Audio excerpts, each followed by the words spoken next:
ओम नमस्ते जी।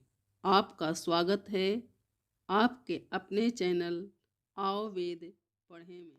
चतुर्थ समोल्लास। चतुर्थ समोल्लास का विषय है ब्रह्मचर्य आश्रम से गृहस्थ आश्रम में प्रवेश करना। अब तक हमने सत्यार्थ प्रकाश ग्रंथ की भूमिका तथा 3 समोल्लासों का अध्ययन किया।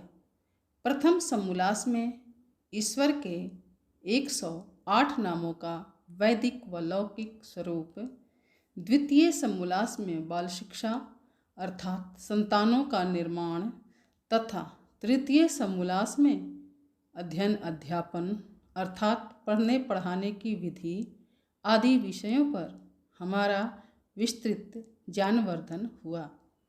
अब चतुर्थ समोल्लास का अध्ययन करेंगे।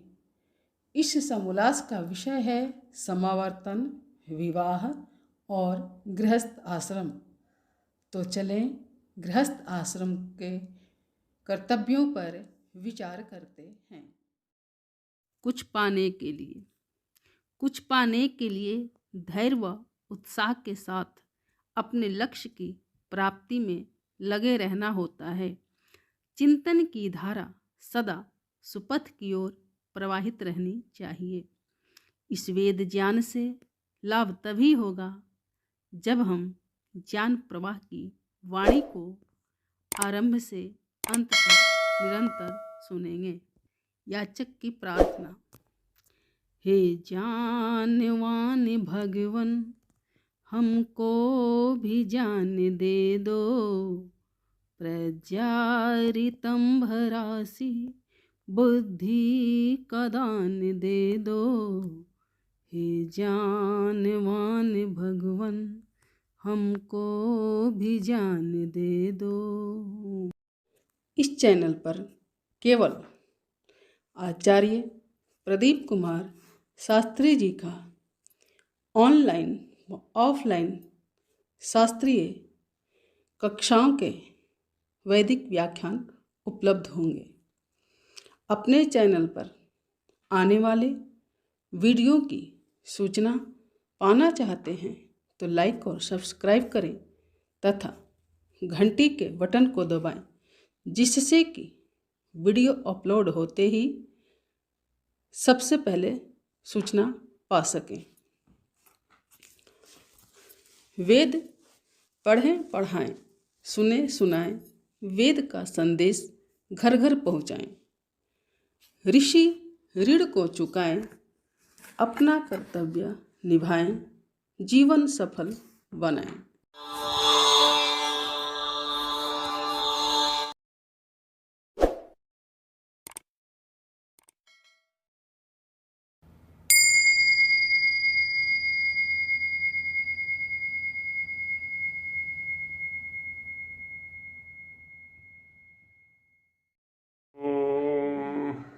सहना भवतु सहनो भुनक्तु सह वीर्यं करवावहै तेजस्विनावधीतमस्तु मा विद्विषावहै।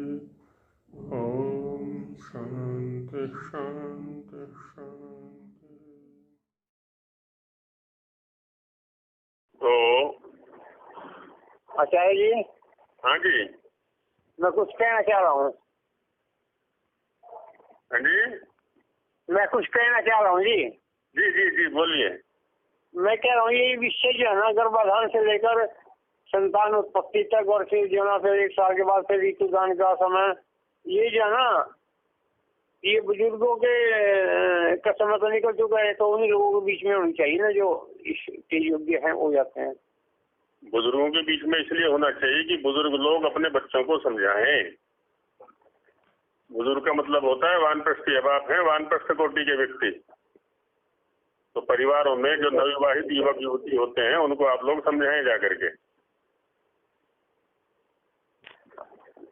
अच्छा वो जैसे समझा, ठीक है। हाँ, वानप्रस्थियों का और सन्यासी का कर्म ही ये है। ये जो नवगृहस्थ हैं उनको जागरूक करें जाकर के अपने कर्तव्यों के प्रति।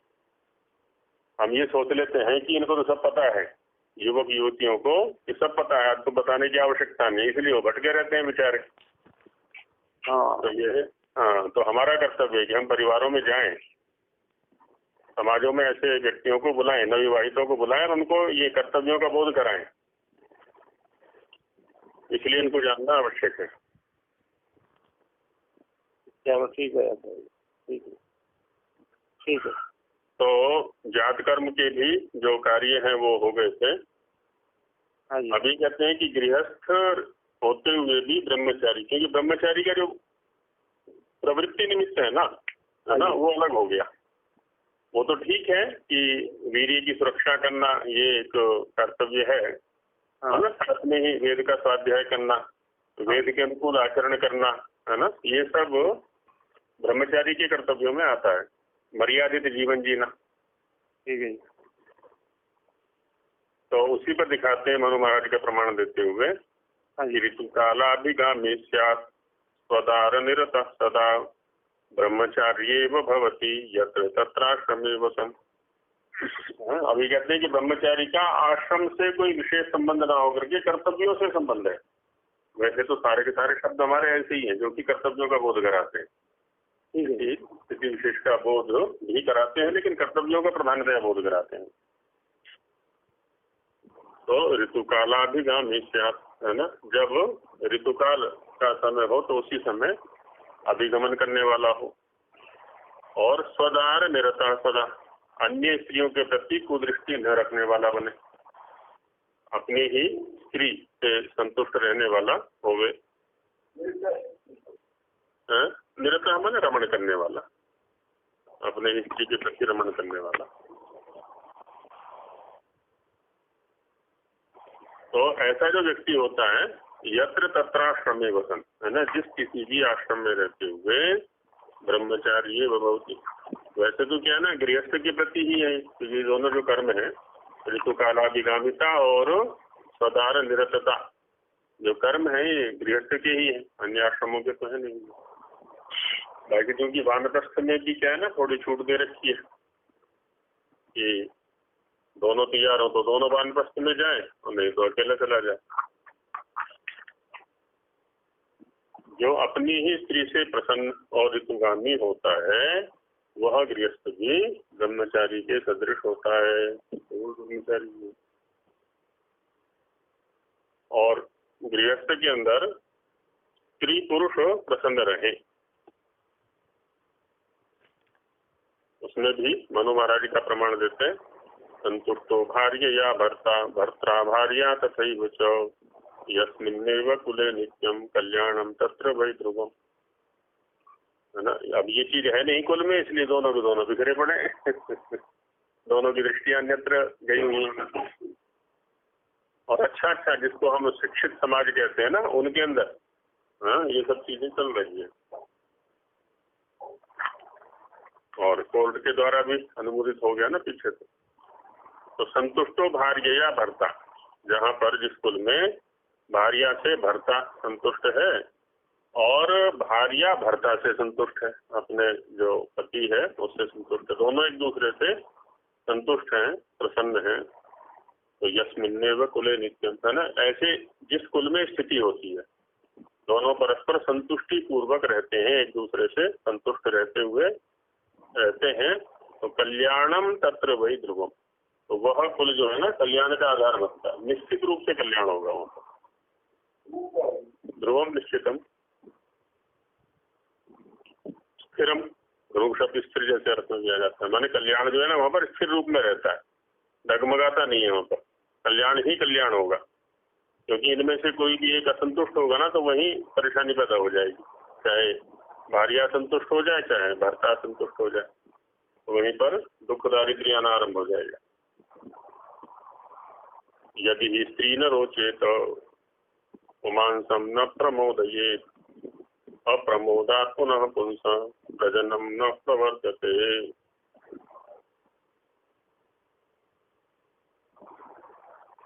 तो कहते हैं कि यदि ही स्त्री न रोचेत, है ना, स्त्री जो है वो पीति व्यवहार न करे, पुमांसम न प्रमोदये, है ना, पुमान जो पुरुष है उसको प्रसन्न न रखे।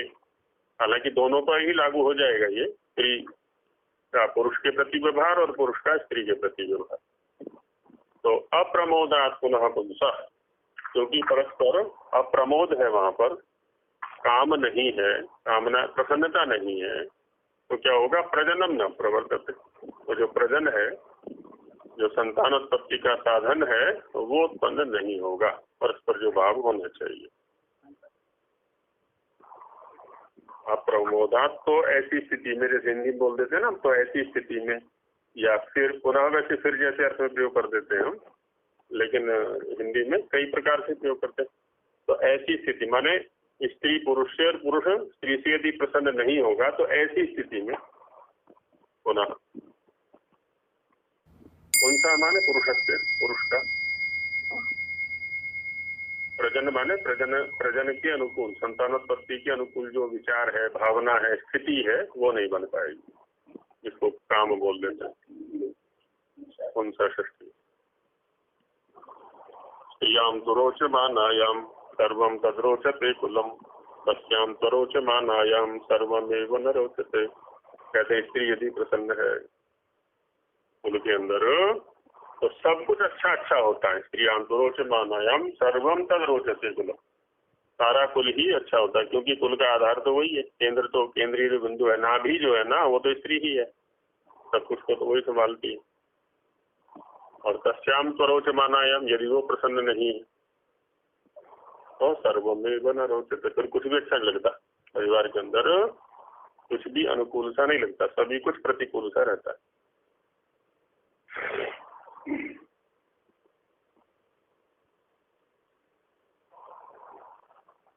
डंडे वाली बात तो बहुत बाद की रहेगी ये, कहते हैं डंडा, हरियाणा में डंडा चलता है। तो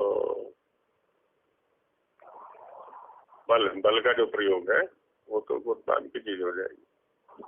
बुद्धि पूर्वक, भावना पूर्वक ही हमें रहना चाहिए।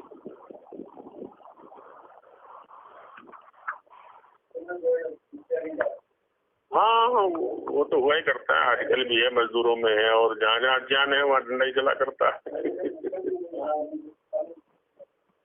अज्ञान।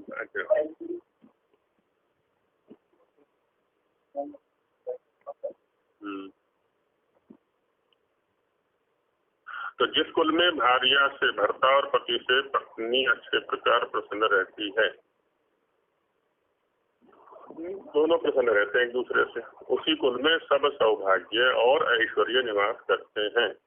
तो जो वहाँ दोनों एक दूसरे की उन्नति के लिए प्रयास करेंगे, और यदि असंतुष्ट होंगे तो दोनों एक दूसरे के विनाश के लिए प्रयास करेंगे, फिर वो ये होता है।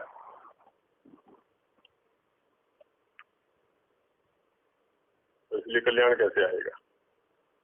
जहाँ कलह होता है वहाँ दौर्भाग्य और दारिद्र्य स्थिर होता है, दोनों झगड़ते रहे परस्पर, तो बच्चे भी वैसे तैयार हो जाएंगे, और लक्ष्मी तो कहाँ से आनी है, वो पर सुख भी दूर भागेगा, सब कुछ विनाश की ओर ही गमन करने वाला होगा।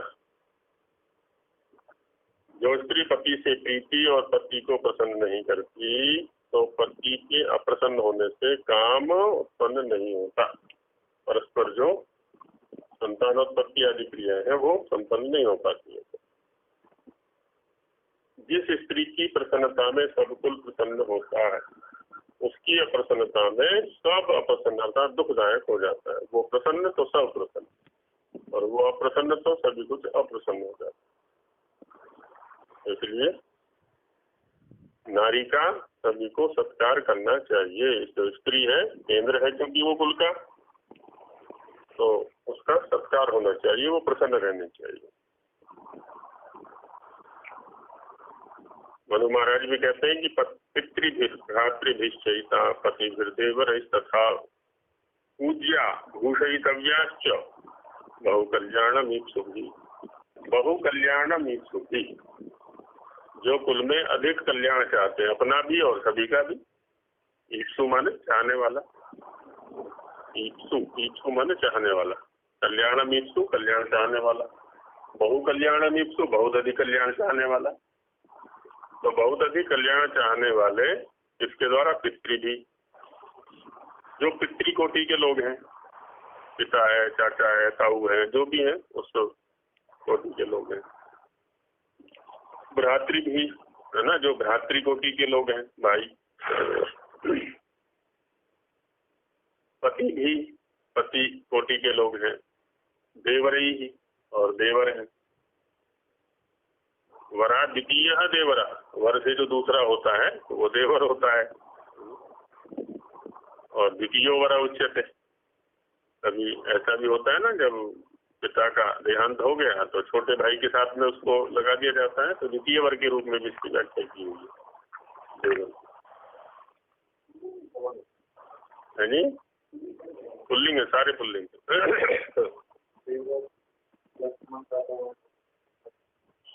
हाँ, तो उसके भाई उसके रहते हो तो माता ही है, छोटा छोटा जो भाई है वो पुत्र के समान ही है। हाँ,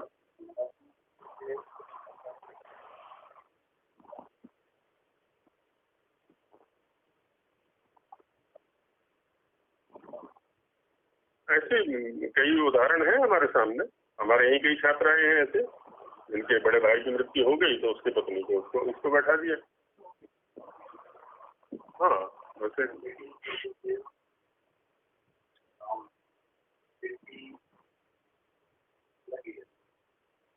हाँ, भाभी देवर है, वो क्रीड़ादिकम करोती, वो कहा हुआ है क्रीड़ादिकम करोती। जैसे छोटा है तो हंसी मजाक करने वाला,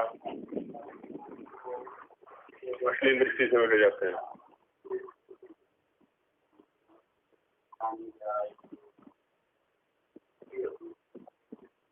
नहीं, हाँ, एक हाँ हाँ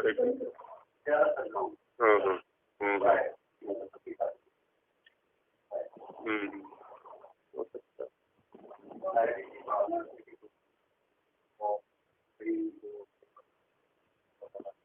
हाँ हाँ, और ये है ना, इसके लिए परिवेश बहुत बड़ी भूमिका निभाता है। हर प्रकार के उसको तैयार करने में जो है ना, परिवेश बड़ी भूमिका निभाता है। हाँ, अब वहाँ माहौल वैसा बना हुआ है, काम वासना पूर्ण है या और किसी पर मूर्खता पूर्ण है तो हाँ हाँ बिल्कुल।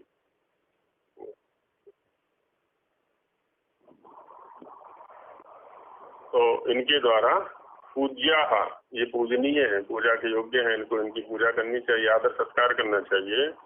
और भूषयितव्याच, इनको अलंकृत किया जाना चाहिए, समय समय पर अलंकार आदि इनको दिए जाने चाहिए।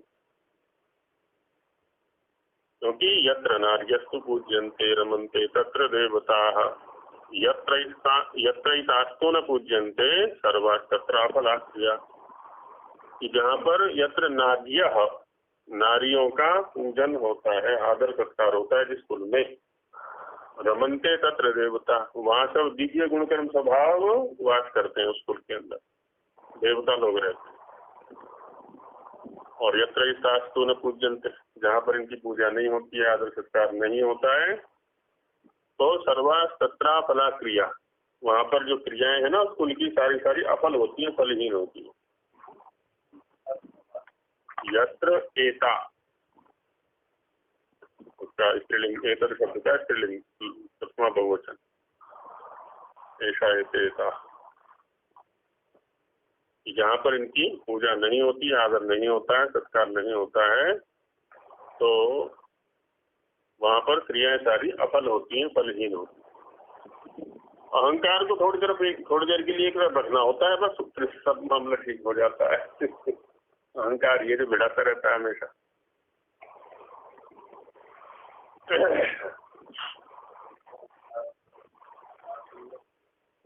हाँ हाँ, वो दोनों तरफ ही है, दोनों ही है वो तो। और है किसी का भी नहीं ये अहंकार जो है ना, है किसी का भी नहीं, ना आदमी का है ना उसका है, औरत का है। प्राकृतिक पदार्थ है, प्रकृति का विकार है, लेकिन हम समझते रहते हैं कि मेरा ये, अपना समझ के गड़बड़ करते रहते हैं सारी की सारी।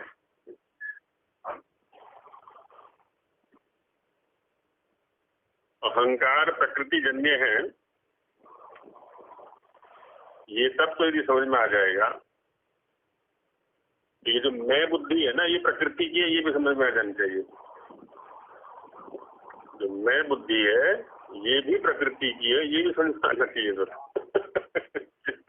जो मैं करता रहता है ना व्यक्ति, ये प्रकृति के स्तर पर चल रहा है सारा का सारा। मैं करने वाली भी प्रकृति है, समझने वाला ये है यहाँ पर, क्योंकि अहंकार अभी कहा ना कि प्राकृतिक तत्व है वो, और अहंकार ही मैं है। मैं और अहंकार एक ही चीज है। इसका मतलब मैं करने वाली भी प्रकृति है, और कोई नहीं है ये।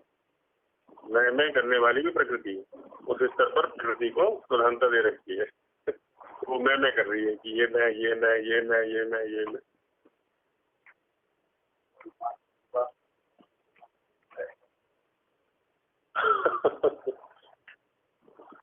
असल में कुछ चीजें ऐसी होती हैं जो बस आगे आगे गति करते जाएं, वो समझ में आती जाती हैं, और बस अनुभूति की चीजें होती हैं। व्याख्यान बड़ा कठिन होता है इनका, जो व्याख्यान है, जब तक उधर गति नहीं होती ना, वो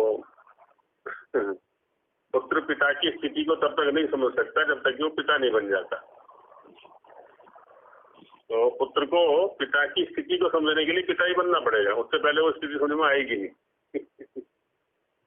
शब्दों के स्तर पर यूँ संकेत किए जा सकते हैं थोड़े बहुत कि ऐसा है ऐसा है ऐसा है, लेकिन वो वास्तविकता यही कि पिता बनने के बाद समझ में आती है वो। अनुभूति नहीं हुआ करती उससे पहले, अनुभूति उससे पहले नहीं हुआ करती, उसके लिए पिता बनना पड़ेगा। हाँ, पिता तो बताएगा ही, वो तो बताएगा। तो ऐसे ही आध्यात्मिक जगत में भी बहुत सारी चीजें ऐसी हैं, शाब्दिक स्तर पर चर्चा चलती रहेगी, चलनी भी चाहिए वो, लेकिन जो वास्तविकता है वो अनुभूति के स्तर पर ही होगी। जब तक हम उधर गति नहीं करेंगे ना, तब तक वो बस वो असमंजस की स्थिति में डाले रखती हैं चीजें। ये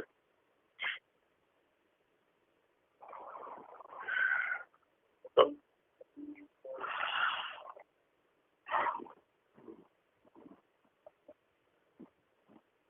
जो भी है, देखिए ये तो क्या ना, वो शब्द का विषय ही नहीं है, वो देखा जाए तो वो बस आत्मवेदनीय है।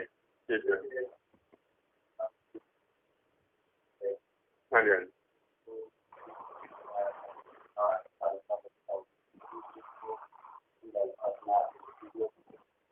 हाँ जी, हाँ जी, हाँ जी, हम्म,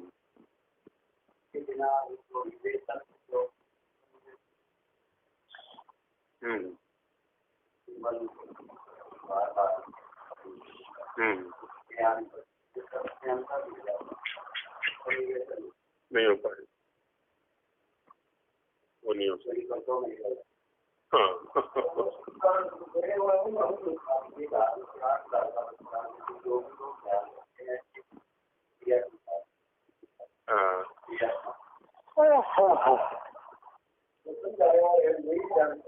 हाँ,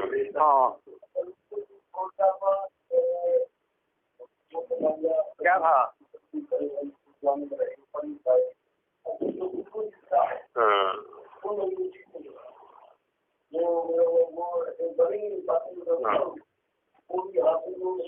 सबसे बड़ी समस्या जो है ना हमारे पास ये है,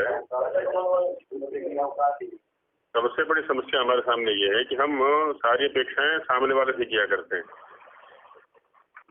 कम से कम हमारे माने भारतीय स्तर पर ये होता है कि सारी अपेक्षाएं सामने वाले से किया करते हैं। सारी अपेक्षाएं सामने वाले से करते हैं। जिस दिन हम अपने स्तर पर अपेक्षाएं करने शुरू कर देंगे तो सुधार होने चालू हो जाएगा कि मैं क्यों नहीं कर रहा, मैं क्यों नहीं कर रहा। वो तो ठीक है, वो तो ठीक है।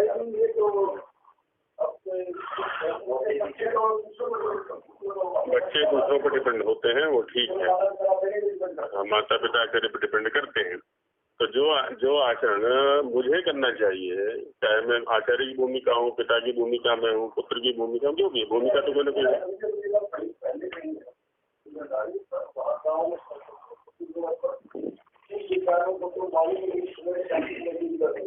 कोई बात।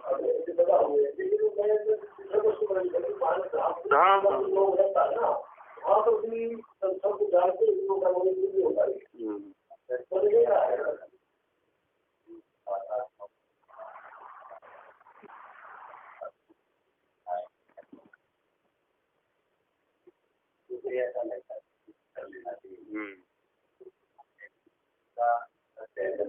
नहीं है, नहीं है,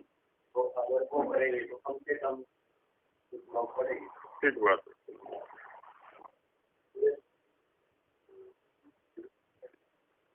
तो इनका आदर सत्कार होना चाहिए क्योंकि वो केंद्र है इनका, नहीं तो सारी क्रियाएं असफल हो जाएंगी।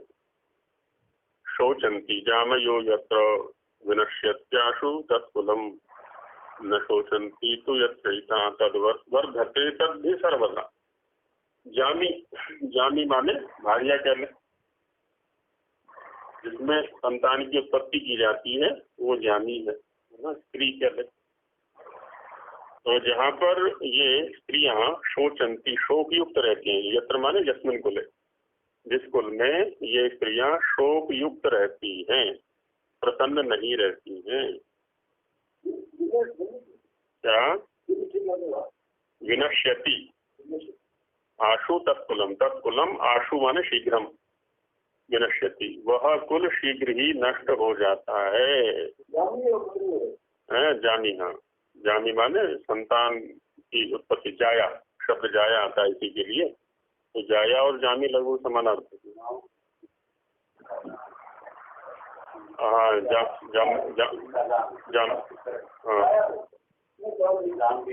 जामी है, जामा, जाम या जामा है।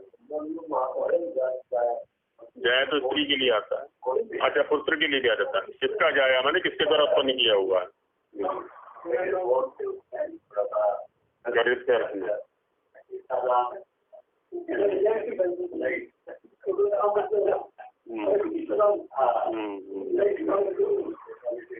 हाँ, बस वही है।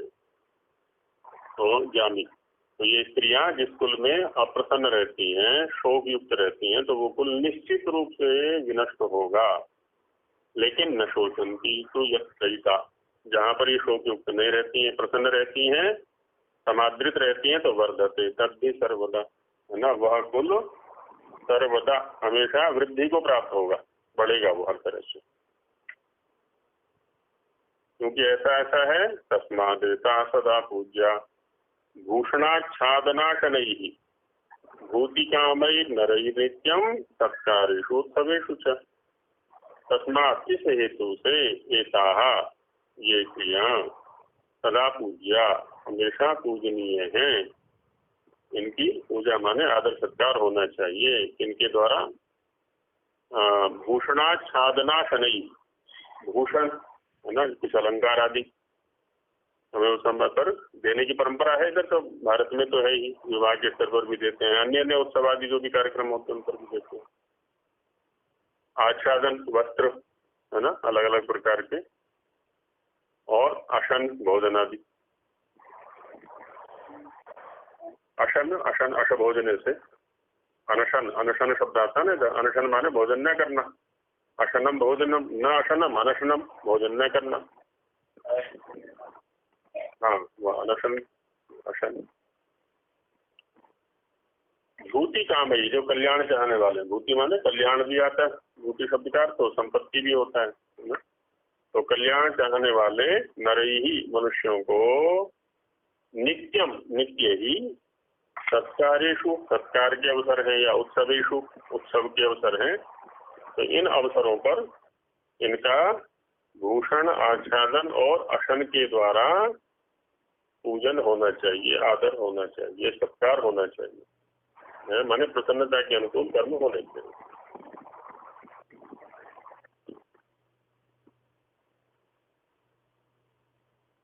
पिता, भाई, पति और देवर इनको सत्कार पूर्वक भूषण आदि से प्रसन्न रखते हैं, है ना। जो भी जिनको बहुत कल्याण की इच्छा हो वे ऐसे करें, है ना। वो चाहते हैं कि हमारा भी कल्याण हो और कुल का भी कल्याण हो, ऐसा उनको करना चाहिए। क्योंकि जिस घर में स्त्रियों का सत्कार होता है उसमें विद्या युक्त पुरुष होके, देवता अर्थ शब्द का अर्थ क्या समझने, ये कि उसमें विद्या युक्त पुरुष होके देव संज्ञा धरा के आनंद से क्रीड़ा करते हैं, है ना। विद्या जो है ना फैलेगी ऐसे कुल के अंदर, और ऐसे कुल के जो व्यक्ति हैं वो देव कहलाएंगे, तो आनंद युक्त क्रीड़ाएं करेंगे। और जिस घर में स्त्रियों का सत्कार नहीं होता है ना, वो आदृत नहीं होती हैं, तो वह सब क्रिया निष्फल हो जाती है। सारी क्रियाएं तो इन्हीं के ऊपर आधारित है। जिस घर व कुल में स्त्री लोग शोकातुर होकर दुख पाती हैं, है ना, प्रायः वृत्ति होती है कि स्त्री की तरफ को ध्यान जाता ही नहीं कि इसकी भी कोई आवश्यकता होगी, इसकी भी कोई जरूरत होगी, ये भी कभी बीमार होती होगी, ये भी कभी थकती होगी। उधर ध्यान जाता ही नहीं।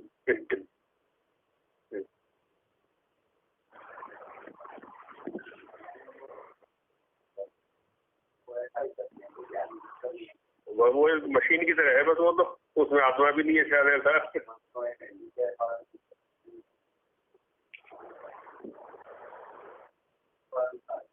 हाँ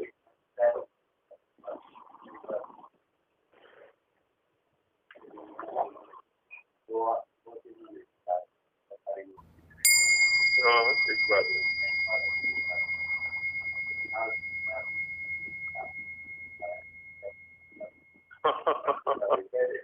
ठीक बात है, ठीक बात। बिल्कुल बिल्कुल।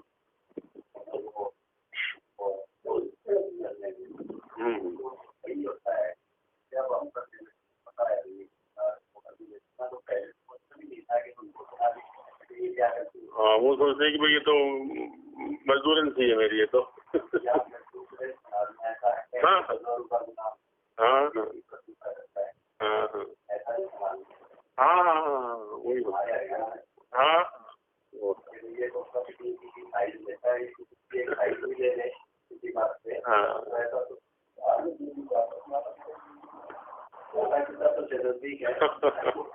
ना देखिए, ऐसी परिस्थिति में क्या ना, संतुलन हमें बना के रखना है, क्योंकि माता पिता भी आदर के पात्र हैं। उपेक्षा उनकी भी नहीं होनी है, उपेक्षा इसकी भी नहीं होनी है, दोनों की उपेक्षा नहीं होनी चाहिए। वो तो देखना पड़ेगा, क्योंकि उनके भी उपकार कम नहीं है हमारे ऊपर, माता पिता के भी तो उपकार कम नहीं है हमारे ऊपर। हाँ हाँ, तो होता है। संतुलन बनाना जो है ना, बड़े सबका कार्य है। शास्त्र दूसरा क्या है ना, नहीं, शास्त्र के साथ साथ ये चीजें आती है परंपरा से। जब तक वो अपने माता पिता में ऐसा व्यवहार नहीं देखेगा, अनुभव से, ये जो है ना, हाँ, सानिध्य से आती है। आचरण तो सानिध्य से ही आएगा हमेशा, ये होता है। माता पिता में वैसा देख लिया तो वैसा निश्चित करेगा वो व्यवहार आगे चल करके। उसने संतुलन देख लिया ना कि मेरे माता पिता ने अपने माता पिता और मेरी माता के साथ में सामंजस्य बनाया, वो भी बना लेगा बिल्कुल। फिर आगे भी वैसे जाता है, होता है होता है।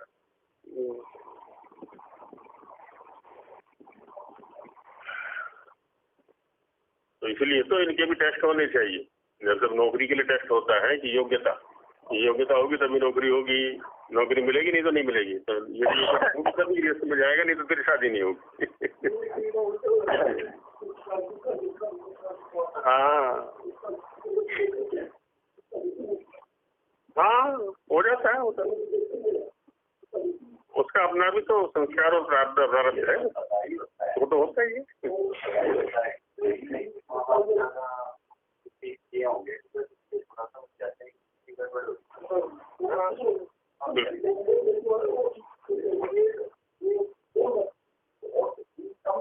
हाँ, बिगड़ जाते हैं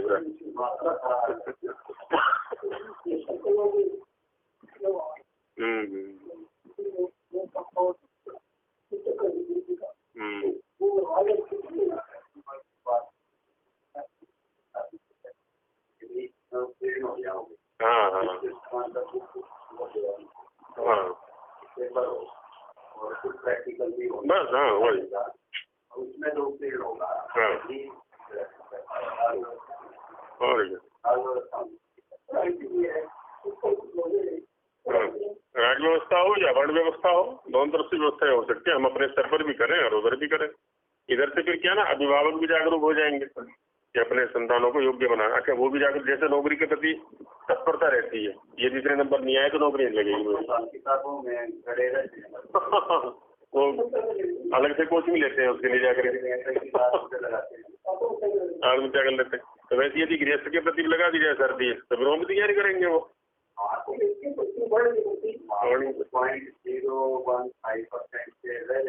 हाँ हाँ,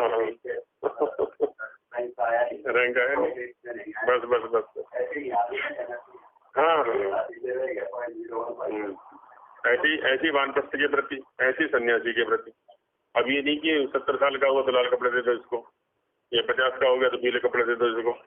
वहां भी योग्यता परीक्षण होना चाहिए। क्योंकि होता क्या है, ये ठीक है कि संख्या बल एक बल है, मंच पर बैठे हुए लाल कपड़े वाले अच्छे दिखाई पड़ते हैं या पंडाल अच्छा लगता है, लेकिन जो योग्यता का बल है ना, वो उससे कहीं अधिक बल है। क्योंकि उससे जो है ना, वो अनाचार बहुत अधिक फैलेगा फिर आगे चल के। कितने हैं? और क्या? हाँ, वही नहीं, एक चीज ऐसी भी है कि वो है अपने धर्मवीर जी, एक तो सन्यासी रहते हैं, उनकी इसकी योग्यता, बोले भाई ऐसे तो कोई सन्यासी बनेगा ही नहीं, इसलिए बस कि जब गृहस्थ बने थे तब क्या योग्यता देगी थी, तब योग्यता नहीं देगी तो अब क्यों योग्यता देखते हो, पहनाओ कपड़े में क्या। हाँ, वो करा रहे, ये सब भावावेश में सारा का सारा, भावावेश में फिर बाद में भाग भी गए कुछ वापस, वो कॉन्ट्रैक्ट वापस ले लिया उनसे, वो भरवाते हैं, वो क्या बोलते हैं उसको, बॉन्ड भरवाते हैं, तो बॉन्ड फिर वापस ले गए। हाँ, नहीं, ज्ञान दो उसको, योग्यता तैयार करो उसके अंदर, वो अपने आप निर्णय करेगा। हाँ, निर्णय करेगा।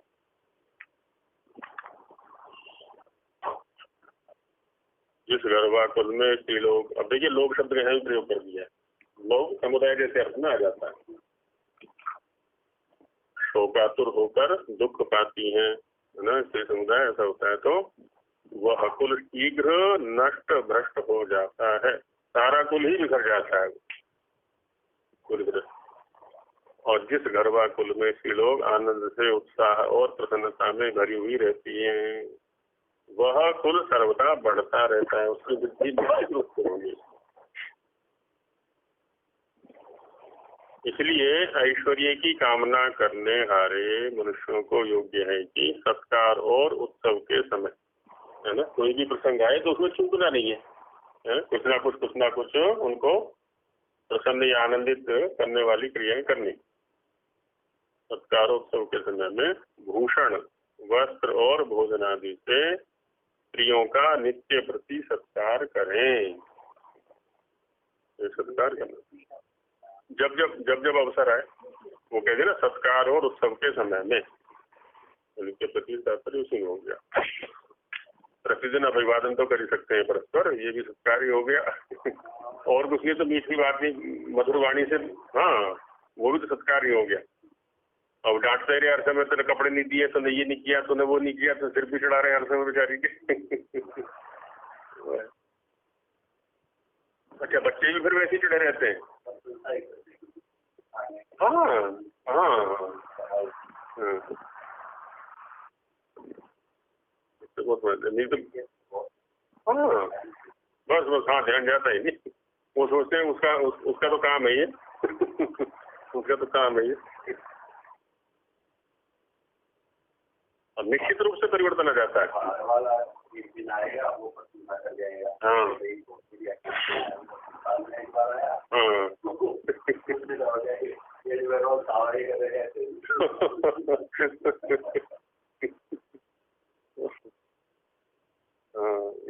है।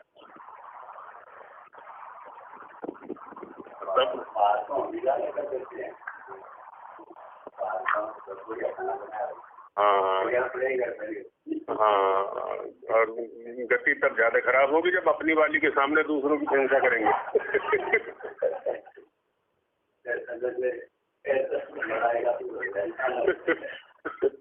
इसकी आपकी अच्छी लग रही है, मेरे हाथ की अच्छी लगती।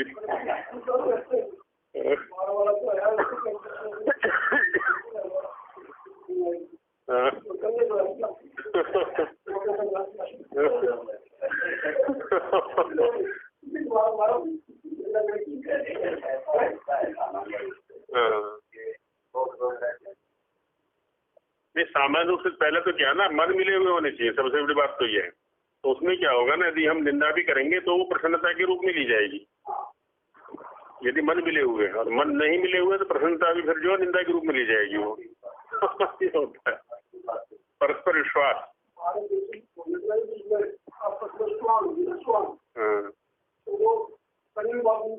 हाँ, वही होता है। बस हाँ, छोटी मोटी खटपट चलाई करती हैं आपस में जो भी है। हाँ, वो तो रहती है। तो खटपटों को भी अन्यथा नहीं लिया जाता था।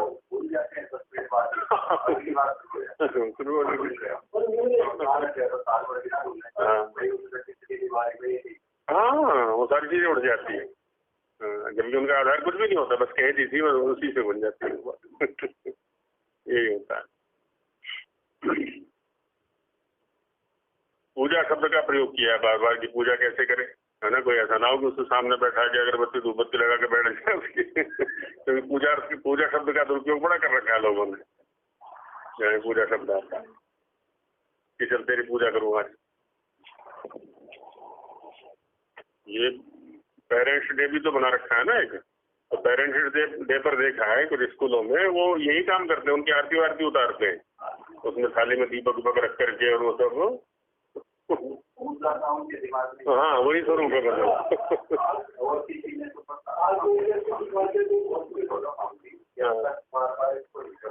हाँ हाँ देखिए ये सब जो पर्व है ना, इन पर्वों को हम कई उसमें बांटते हैं। सांस्कृतिक पर्व होते हैं कुछ, जो है ना ये जो होते हैं राष्ट्रीय पर्व होते हैं, है ना। तो ये सांस्कृतिक पर्व के रूप में इन चीजों को मनाना चाहिए। ठीक है, पौराणिक अलग कहानियां जुड़ गई हैं इनके पीछे।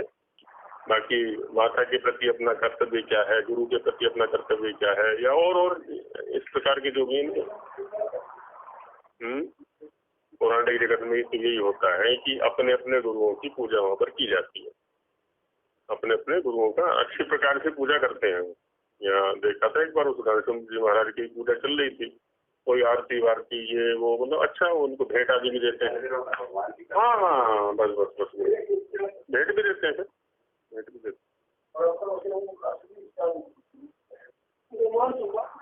हाँ देखिए हमारे यहाँ पूजा जैसे अभी आए रहा, पूजा शब्द आ ही रहा है, यथा योग्य व्यवहार, उसकी आवश्यकताओं को हम ध्यान रखें, क्योंकि हमारी आवश्यकताओं को वो ध्यान रख रहा है। माता पिता आचार्य जो है, पुत्र है या संतान है या शिष्य है, उसकी पूर्ण आवश्यकताओं का ध्यान रखता है। तो उनका भी ये कर्तव्य है कि ये भी इनके बड़ों की आवश्यकताओं का ध्यान रखें। हाँ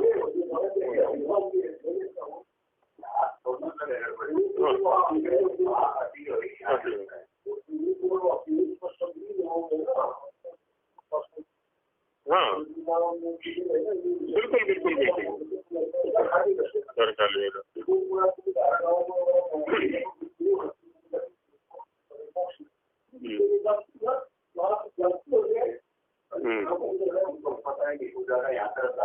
यहाँ बस बस वो इन दिन पहले वो बादल उमड़ घुमड़ रहे थे, महात्मा जी बोले आज तो काले बादल हमने की, आज हमारी है पक्के बादल। आज हमारी बादल है, बरसने वाले नहीं है।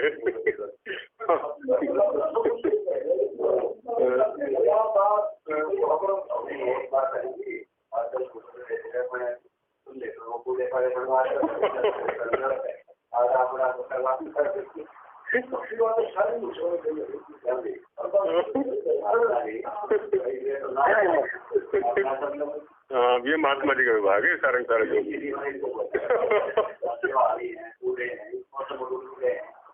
बुजुर्गों का काम होता है सारा।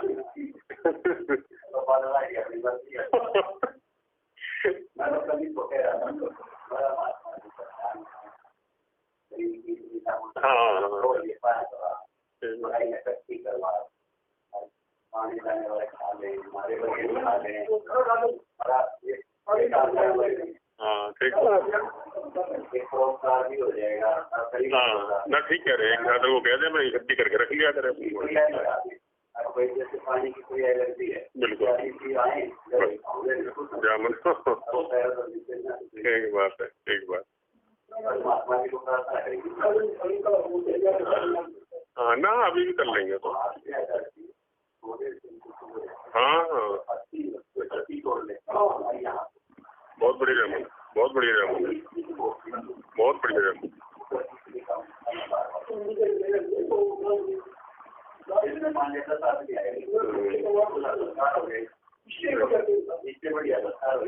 बिल्कुल, हाँ, मौसम का फल है।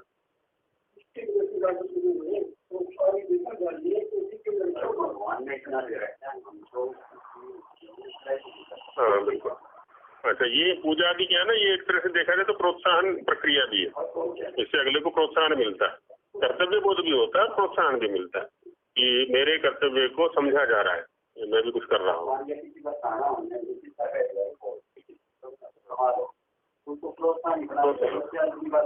और अच्छे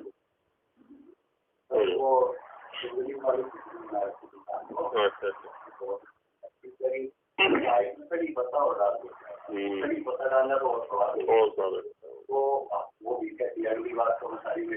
हाँ, कड़ी पत्ता वैसे गुणकारी भी होता है, अच्छा है।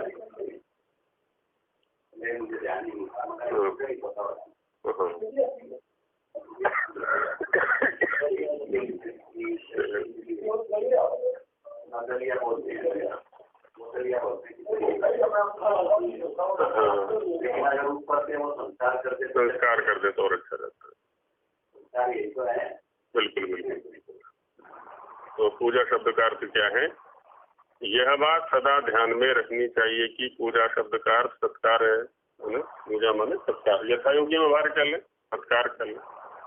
सत्कार में भी क्या है ना, हमें कोई झूठी प्रशंसा तो करनी, जैसा हो रहा है बस वैसे को स्वीकार करना और कहना, बस यही तो है सत्कार में।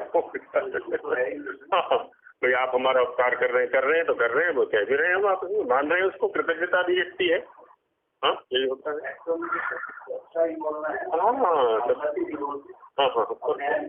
अहंकार, बस अहंकार ही कारण हो जाता है। हाँ, जैसे कि पॉलिश करते हैं, ये करते हैं, जो भी है सुरक्षित करेंगे। हाँ बिल्कुल। हाँ, बस यही उधर आपस में भी करना है। और दिन रात में जब जब प्रथम मिले व पृथक हो, जब जब मिले, प्रथम मिले, प्रातःकाल मिले जैसे, और पृथक हो, तब तब प्रीति पूर्वक नमस्ते एक दूसरे से करें, है ना। पृथक आपस में अभिवादन, है ना, ये भी परंपरा होनी चाहिए कुल के अंदर। तो उससे भी परस्पर व्यवहार भी ठीक रहता है और कुल के अंदर भी शांति रहती है। गृहिणी के कर्तव्य क्या है? सदा प्रहिष्टया भाव्यम गृह कार्येषु दक्षया सुसंस्कृतोपस्कारया व्ययेचा मुक्त हस्तया।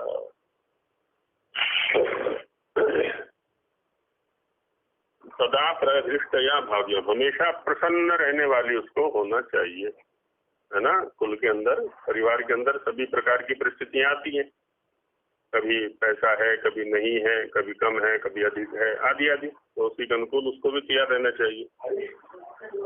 हाँ, प्रहिष्ट, उपसर्ग लग गया तो हृष्ट शब्द हो गया, प्रसन्न रहना चाहिए। और गृह कार्येषु दक्षया, घर के जो कार्य हैं, पाठ आदि है, वस्त्रों का है, आदि आदि जो भी है ना, उसमें दक्ष निपुण होनी चाहिए।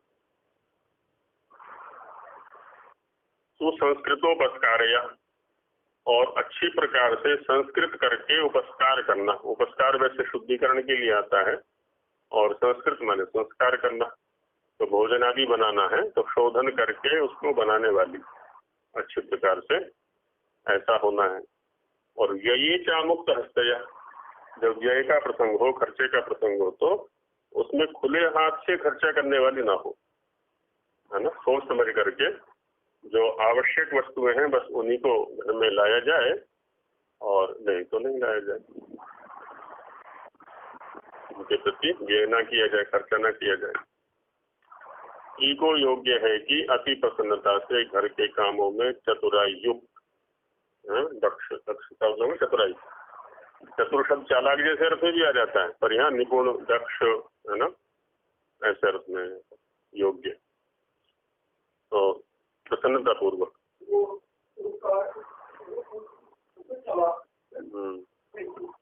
चालाक शब्द जो है ना फारसी का है, चतुर शब्द संस्कृत का। चालाक प्राय गर्हित से अर्थ में लिया जाता है। हाँ, अधिकतम नेगेटिव। चतुर शब्द नेगेटिव में भी आता है लेकिन पॉजिटिव में भी दोनों जगह आता है। हाँ हाँ, ये बड़ा चतुर है। हाँ, सब पदार्थों के उत्तम संस्कार तथा घर की शुद्धि रखे, है ना। उपस्कार मान शुद्धि और संस्कार भी।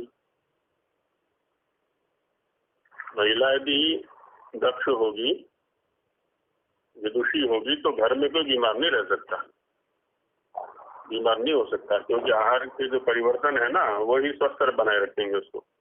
ऋतु के अनुकूल जो आहार के परिवर्तन है वही स्वास्थ्य ठीक रखते हैं सबका। और अब तो भोजन मिलने का मतलब नहीं बनता, जहाँ दोनों के दोनों सर्विस में है तो वहाँ भोजन ताकि मिल कैसे जाएगा, मिल नहीं सकता वहाँ तो। या तो घर का खाएंगे तो बना के रख जाएंगे सुबह को, तीनों समय फिर चलेगा, या फिर बाहर खाएंगे, फिर कैंटीन में खाएंगे, वहाँ का भाड़ा मिलना ही है। नहीं रहता। बच्चों की भी दुर्गति होती है।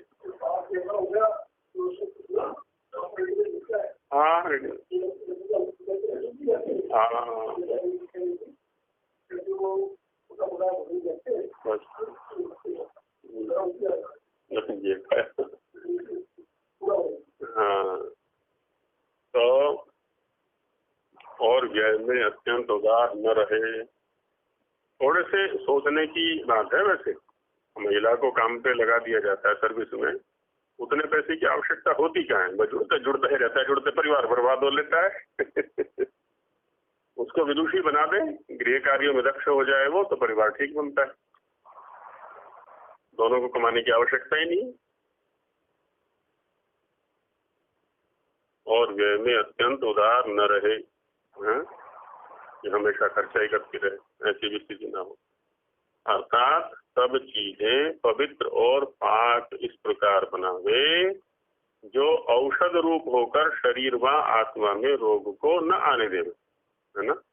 इस प्रकार से शुचिता भी रखनी है और उनको बनाना भी इस प्रकार से कि वो औषध बन जाए, तो शरीर में कोई रोग ही ना आ सके किसी के। जो जो व्यय हो उसका हिसाब यथावत रख के पति आदि को सुना दिया करे। ये भी चीजें दोनों तरफ से लागू होनी चाहिए। वैसे पति भी उसको बताए और पत्नी भी पति को बताए, क्योंकि पति जो कमाई कर रहा है वो पति की थोड़ी ना, दोनों की कमाई है वो। सरकार ने तो नियम बना ही दिया, पेंशन में तो आधा आधा का है ना, आधी पेंशन पत्नी की, आधी पेंशन पति की, ऐसा कुछ अधिकार है ना में। हाँ, आधा आधा है।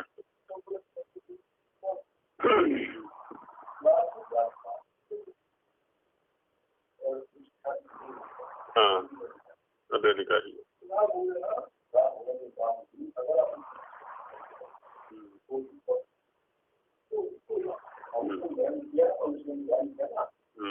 अधिकारी। तो जो व्यय हो उसका हिसाब यथावत रख के पति आदि को सुना दिया गया। मैंने परस्पर सामंजस्य रखें, विचार विमर्श करके खर्चा करें जो भी है अपना, और क्या। घर के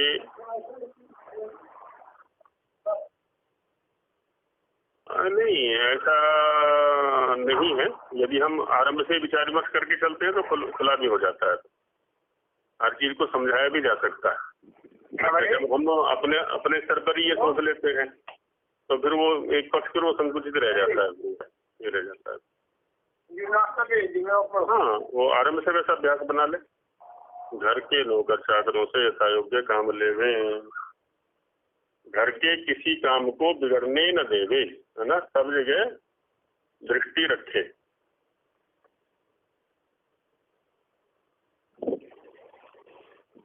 और 7 पदार्थ ऐसे हैं जिनको कि सभी स्थानों पर प्राप्त करना है।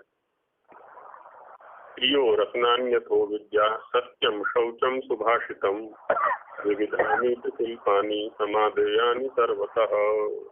ये भी मनु महाराज कह रहे हैं यहाँ पर कि प्रिय है ना, उत्तम स्त्री, अच्छी स्त्री।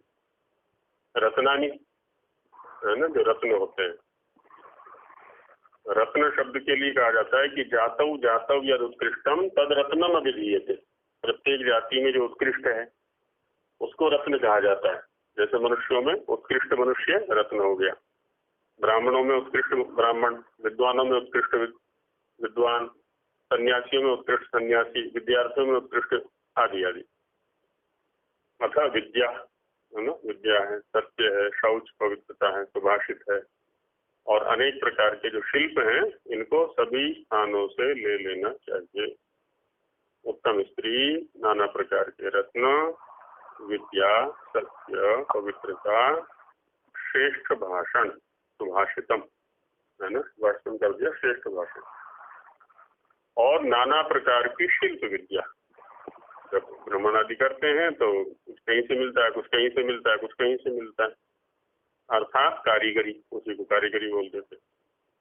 सब देश तथा सब मनुष्यों से ग्रहण करे, है ना, जो जो चीजें, हाँ समाधि माने ग्रहण करना, तो समाधि यानी सर्वतः, सभी से जहाँ जहाँ से मिल सके वहां से इन सबको ले लेना चाहिए। सर्वतः, सर्वतः माने सभी स्थानों से, सभी कालों से, सभी मनुष्यों से। आगे और व्यावहारिक चीजें आएंगी।